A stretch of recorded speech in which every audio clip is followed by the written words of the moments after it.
At 100 years old, Dick Van DJK is more than just a Hollywood legend. He is a living chronicle of entertainment history. But reaching a century of life comes with a heavy price. Saying goodbye to the people who walked that long road beside him. Join us as we look into the 6 celebrity deaths that affected Dick Van DJK most. A 100 Red Years of Van DJK. Before he was a world-famous star, Dick Van DJK was just a young boy growing up in the Midwest. He was born in 1925 in West Plains, Missouri, but he spent most of his childhood in Danville, Illinois. His family was not wealthy and life was quite simple. Even as a child, Dick had a very high level of energy. He loved to move, run, and make people laugh. One of the most interesting things about his early life is that he did not originally plan to be an actor. During high school, he actually considered becoming a minister because he was very active in his church and liked talking to people.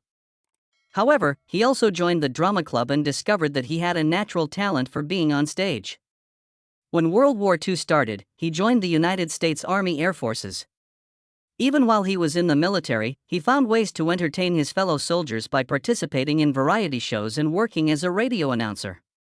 This experience helped him realize that he wanted to pursue a career in entertainment once the war was over. After the war, Dick started working in radio and then moved into television. In the early days of TV, things were very different than they are now. Many shows were local and performers had to do a bit of everything. Dick started out in a comedy duo called the Merry Mutes with a friend named Phil Erickson. They traveled around and performed pantomime, which is a type of acting where you use your body and face to tell a story without speaking. This is where Dick perfected his physical comedy skills, like his famous rubber legs and his ability to fall down without getting hurt. In the late 1950s, Dick moved to New York City to try his luck on Broadway. This was a huge turning point for him. He got a part in a musical called Bye Bye Birdie. Even though he wasn't a trained dancer, he was so naturally talented and coordinated that he won a Tony Award for his performance. People in Hollywood began to take notice. They saw a man who was tall and thin and could sing, dance, and act all at the same time. This led to the creation of the Dick Van DJK Show in 1961. This show made him a superstar. Families all over the country would sit down together to watch him play Rob Patry, a funny television writer who always seemed to be tripping over an ottoman in his living room. Once the Dick Van DJK Show became a hit, Dick's career moved into the world of movies. He starred in films that are now considered some of the greatest of all time. Most people know him best as Bert the Chimney Sweep in Mary Poppins, where he danced with animated penguins and sang about being happy. He also starred in Chitty Chitty Bang Bang, a movie about a magical flying car. These roles made him a hero to children all over the world. He had a way of making every character feel like a friend, and his smile became one of the most recognizable things in Hollywood. As he got older, Dick did not slow down.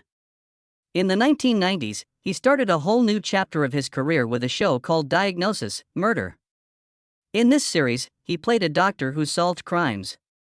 It was a big change from his earlier comedy roles, but audiences loved it. The show ran for 8 years, proving that Dick could stay popular with different generations of viewers. He even continued to make appearances in movies like Night at the Museum and returned for a special dance number in the new Mary Poppins Returns when he was in his 90s. Now that we know how Dick became a star, let's look at the first person on his list of friends who shaped his journey. Mary Tyler Moore. When the creators of the Dick Van DJK Show were looking for someone to play the wife of Rob Petrie, they were having a very hard time. They had already looked at 60 different actresses. Dick Van DJK was already cast, but the show needed a woman who could be funny, beautiful, and keep up with Dick's fast-paced physical comedy. Sheldon Leonard, the executive producer, was starting to get worried. Then a 23-year-old girl named Mary Tyler Moore walked into the room. At the time, she was mostly known for being a happy hot point dancer in commercials where she played an elf. When she read the lines, she had a very unique way of talking. She had a gulp in her voice that made her sound nervous but charming. Sheldon Leonard actually grabbed her head with his hand and told her that he found her. Dick Van DJK was charmed immediately. Even though there was an 11-year age gap between them, they fit together like two pieces of a puzzle. Dick noticed right away that she didn't just stand there and look pretty. She understood the timing of a joke just as well as he did. She won the part, and the two of them began a partnership that would change television history. As the show filmed, the characters of Rob and Laura Pitre became iconic. People across America thought they were a real married couple because their connection was so natural. This wasn't just acting. Dick and Mary became incredibly close friends. They spent almost every day together for years. One of the big reasons they got along so well was their shared background in dance. Both of them loved to move. They didn't need to talk much to understand a dance routine or a physical gag. They could just look at each other and know exactly when to trip, when to jump, or when to slide across the floor. This shared language made their comedy look effortless. They weren't just two actors reading lines. They were a team that moved in total sync. Dick has openly admitted that he had a bit of a crush on Mary during those years. He found her talented and very special. However, their relationship remained a deep, respectful friendship. Behind the scenes, the 1960s were not always easy for them. They both faced personal struggles and the pressures of being famous. They became each other's support system on the set. If one was having a bad day or feeling stressed, the other was there to offer a kind word or a joke to lighten the mood. They truly felt like a family. And that warmth radiated through the TV screen into millions of homes. Mary Tyler Moore lived with type 1 diabetes for most of her life. She was very brave about it, but as she got older, the disease caused many health problems. She began to lose her eyesight and struggled with other complications. In January 2017, Mary passed away at the age of 80. For Dick Van Dyke, the news was devastating. Even though they hadn't worked together every day for a long time, they had stayed in touch and performed in specials together over the years. He felt like he had lost a real member of his family. He often referred to her as his work wife. And losing her meant a huge part of his own life story was now gone. At her private memorial service, Dick stood up to give a eulogy. He didn't just talk about her fame or her beauty. He spoke about her talent and her grit. He told the people there that Mary was the engine of their show. He explained that while he got a lot of the laughs, Mary was the one who held everything together with her timing and her heart. He was deeply moved as he remembered their time dancing on the soundstage. To Dick, Mary wasn't just a co-star. She was the person who helped him become the legend he is today. Even at 100 years old, he still speaks of her with a sparkle in his eye and a bit of sadness in his voice, proving that their bond was something that time could never erase. Next, let's look at the man who actually created the show and became Dick's closest brother in comedy, Carl Reiner. Carl Reiner. In 1960, Carl Reiner had a script for a show called Head of the Family. He had actually written the lead role for himself. However, when the pilot episode was filmed with Carl in the main role, it didn't quite work the way the producers wanted. They liked the writing, but they felt they needed a different kind of actor for the lead character. This is when Carl met Dick Van Dyke. Carl was a very successful writer and actor, but he was also very humble. Instead of being upset that he wasn't the star, he looked at Dick and realized that Dick had a special kind of energy. Carl decided to step back and become the creator and writer while letting Dick take the spotlight. This was a huge moment because it showed that Carl cared more about making a great show than being the center of attention. He became the architect of Dick's success, building the world of the Dick Van Dyke Show, specifically around Dick's talents. Once they started working together, a bond formed that lasted for 60 years. Their friendship was interesting because they came from different backgrounds. Carl was a master of Jewish-style comedy, which involves a lot of quick wit and wordplay. Dick was a master of slapstick, which is comedy involving physical movement and funny falls. Together they created a style that everyone loved. As the decades went by, they stayed best friends. They lived near each other and developed a very consistent routine. This became known as the game night years. Almost every single night, Dick would go over to Carl's house in Beverly Hills. They would eat dinner together, and then sit in the living room to watch movies or television. They spent hours talking about comedy, their families, and the world. Carl often said that Dick was his muse. This means that when Carl sat down to write something funny, he would think about Dick's face and how Dick would say the lines. Dick inspired Carl to be his most creative self. They weren't just colleagues. They were like brothers who chose to spend nearly every evening together for over half a century. In June 2020, Carl Reiner passed away at the age of 98. Toward the end, Dick was still visiting him at his home. Even when Carl was very old and getting weaker, they still enjoyed those quiet moments together in the same house where they had shared thousands of meals. Losing Carl was a massive blow to Dick. When you have a best friend for 60 years, that person becomes a part of who you are. After Carl died, Dick made a public statement that touched many people. He said that the world felt much quieter without Carl's laughter. He didn't just mean that a person had died. He meant that a specific kind of joy had left the world. Dick felt the silence in his own life, too. The nightly dinners and the movie marathons were over. For Dick, Carl wasn't just a boss or a writer. He was the person who understood him better than almost anyone else. Even now, Dick looks back on those 60 years as the most important partnership of his life. Up next, we will look at how Dick's bond with Carl extended to the next generation, including Rob Reiner and his wife, Michelle. Rob and Michelle Reiner. Dick Van Dyke's relationship with Rob Reiner started long before Rob was a famous director. Because Dick and Carl Reiner were working together every single day on the Dick Van DJK show, their families became naturally intertwined.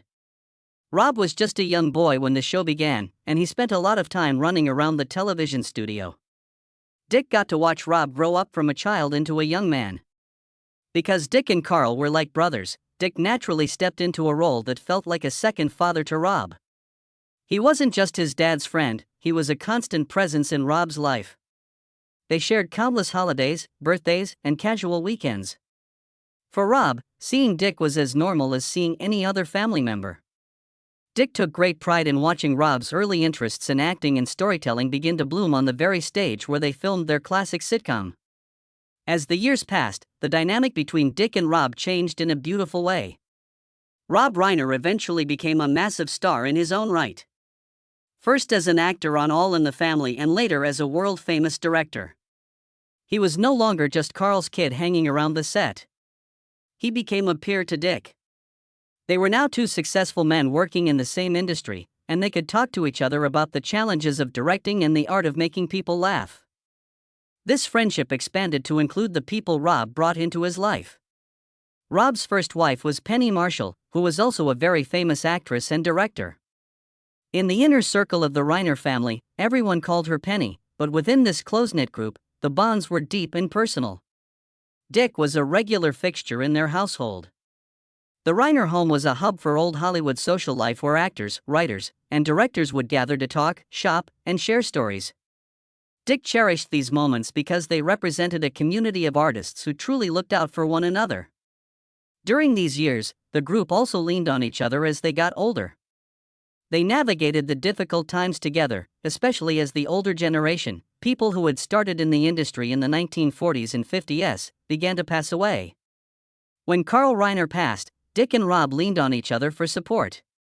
They were the two people who had loved Carl the most, and sharing that grief brought them even closer. The year to 2025 brought a shock that no one saw coming. The news of the sudden and mysterious deaths of Rob and his wife Michelle hit the world hard. But it hit Dick Van DJK the hardest. At nearly 100 years old, Dick had already said goodbye to his wife, his best friend Carl, and his co-star Mary Tyler Moore. To lose Rob, the boy he had watched grow up and the man who had become his contemporary, felt like losing a son. Because the circumstances were so unexpected, the grief was heavy and complicated. For Dick, these deaths were more than just a personal tragedy. They signaled the final closing of a door. The old Hollywood social circle that Dick had lived in for over 60 years was built on these specific relationships. With Rob and Michelle gone, the weekly gatherings, the phone calls about new scripts, and the shared memories of the early days of television seemed to disappear as well. Now, we are going to talk about the man who gave Dick his biggest movie break and became a lifelong mentor, Walt Disney. Walt Disney. By the early 1960s, Dick Van DJK was becoming a household name because of his television show. One of the people watching him at home was Walt Disney. Walt was looking for someone to play the role of Bert the Chimney Sweep in his big new movie Mary Poppins. He liked Dick's energy and his ability to do physical comedy without looking like he was trying too hard. Walt personally reached out to recruit Dick for the part. When they met to talk about the movie, Dick had a special request. He had read the script and saw the character of Mr. Daw Sr., the very old and grumpy banker. Dick really wanted to play that part, too. Even though he was young and athletic at the time, he actually had to beg Walt to let him do it. Walt wasn't sure at first, but Dick offered to do the role for free and even did a screen test in heavy makeup to show he could act like an old man. Walt was so impressed by Dick's passion and his funny walk that he finally said yes. This meeting started a professional relationship that would change Dick's life forever. Walt Disney became much more than just a boss to Dick. During the filming of Mary Poppins, Walt took Dick under his wing as a mentor. Dick was moving from the world of television where things are filmed very quickly to the world of big-budget movies, which take a long time and require a different kind of acting. Walt guided him through this transition, teaching him how to handle the pressure of a major film set. The two men got along so well because they shared a very similar outlook on life. They both believed in being a kid at heart. Walt loved innovation and new technology. And Dick was always fascinated by how things worked. They would spend a lot of time together on the Disney lot in Burbank. Dick would often see Walt walking around the studio, checking on projects and talking to the artists. Walt would pull Dick aside to give him personal advice on his career trajectory. He told Dick to always choose projects that made people feel good and to never lose his sense of wonder. Because Walt was so successful and wise, Dick listened to every word he said. He felt like he was getting a masterclass in entertainment from the greatest visionary in the world. In 1966, Dick's film career was at an all-time high. Mary Poppins had been a massive success, and he was one of the most popular actors in Hollywood. Then the news broke that Walt Disney had passed away quite suddenly. He had been diagnosed with lung cancer and died only a few weeks later. The world was in shock, but for Dick, it felt like a personal earthquake. The Disney studio felt different without Walt walking the halls. Dick felt that the industry had lost its North Star. He often thought back to the advice Walt gave him during those long days on the set. Even years later, whenever Dick visited Disneyland or worked on a Disney project, he felt the ghost of his mentor.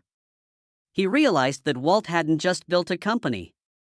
He had built a way of making people happy, and Dick felt a responsibility to keep that spirit alive in his own work. Next, we will talk about Dick's relationship with a very different kind of actor, the intense and talented Gene Hackman. Gene Hackman. In the 1960s and 1970s, Hollywood was changing very quickly. Dick Van DJK was the king of lighthearted comedy and family entertainment. At the same time, Gene Hackman was rising to fame as a gritty, serious actor who played tough characters.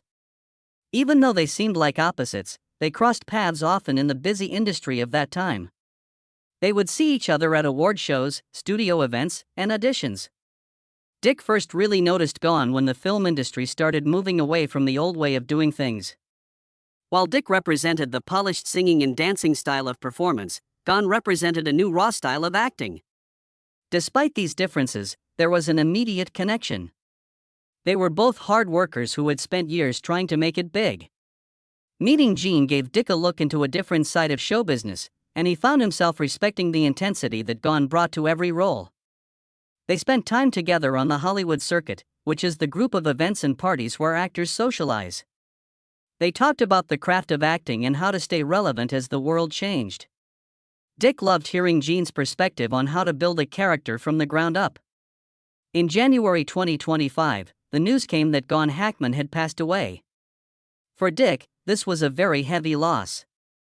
Because they were close in age and had both lived through the same era of Hollywood history.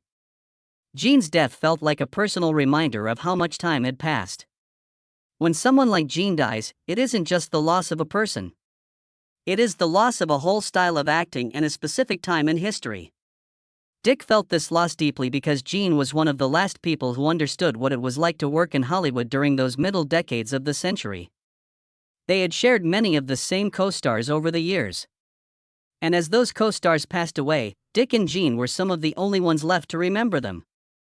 With Gone, Dick felt that a significant part of his professional world had disappeared. He spoke about how much he would miss Gene's strength and his honesty. For Dick, the passing of such a strong peer made the world of movies feel a little bit emptier. Now, we will talk about the man who played the gruff but lovable boss on television, the late Edner. Edner. Dick Van Dyke and Edner first crossed paths in a significant way through their connection to Mary Tyler Moore. While Dick was the star of the original 1960s show, Edner became famous in the 1970s as Lou Grant, the grumpy but lovable news station boss on the Mary Tyler Moore Show. Because these two shows were the biggest hits for the same production company, the actors often saw each other at the studio. Their professional relationship grew when they worked together on guest spots and special television events. A major moment for them was the Mary Tyler Moore Hour in 1979. This was a variety show where the old cast members and the new cast members would perform together. Dick and Ed found that they had a natural rhythm. Even though they played very different types of characters, they understood how to support each other in a scene. Dick was impressed by Ed's ability to be funny while staying very serious, and Ed respected Dick's legendary status in the world of television. The friendship between Dick and Ed was often described as an odd couple dynamic. In real life, Edner was known for being a bit gruff and very loud about his beliefs. He was deeply involved in political activism and was never afraid to speak his mind or start a protest for a cause he believed in. Dick Van Dyke, on the other hand, was famous for his sunny, optimistic, and light-hearted persona. On the surface, it seemed like they would clash, but they actually became very close soulmates. One of the biggest things that brought them together was their work with the Screen Actors Guild. This is the union that protects actors and makes sure they are treated fairly. Both Dick and Ed served in leadership roles and cared deeply about the well-being of their fellow performers. They would spend hours discussing the craft of the character actor. They believed that being an actor wasn't just about being a famous star. It was about the hard work of building a believable person on screen. They shared a deep respect for the history of their profession. Ed's rough exterior hid a very kind heart, and Dick was one of the few people who could always make the tough Edner break into a genuine smile. In August 2021, Edner passed away at the age of 91. For Dick Van Dyke, this loss was particularly painful. By the time Ed died, so many of the people from that specific era of television were already gone. Losing Ed felt like losing the last person who truly understood what it was like to be part of the Mary Tyler Moore family. Dick wrote a beautiful tribute to Ed, calling him one of the last true actors of their generation. He meant that Ed was part of a group of people who stayed dedicated to the work and the community of acting until the very end. Dick talked about how much he would miss Ed's honesty and his strength. To Dick, Ed was a solid rock in an industry that was always changing. The personal toll of this death was high because Dick felt like the last man standing. When you reach 100 years old, you look around and realize that most of your peers, the people you worked with, laughed with, and fought for better working conditions with, are no longer there. Ed was one of the final links to the most successful years of Dick's life. Without Ed, there was no one left to reminisce with about those specific days at the studio. It was a lonely feeling, but Dick took comfort in the fact that he and Ed had remained such strong friends for so many decades. He kept Ed's memory alive by continuing to talk about the importance of the Actors Union and the lessons they had learned together. Even though many of his friends are gone, Dick still finds ways to stay active and happy as he looks back on a century of incredible memories. If you enjoyed this look back at Dick Van Dyke's incredible life, make sure to hit the like button and subscribe for more stories about your favorite legends.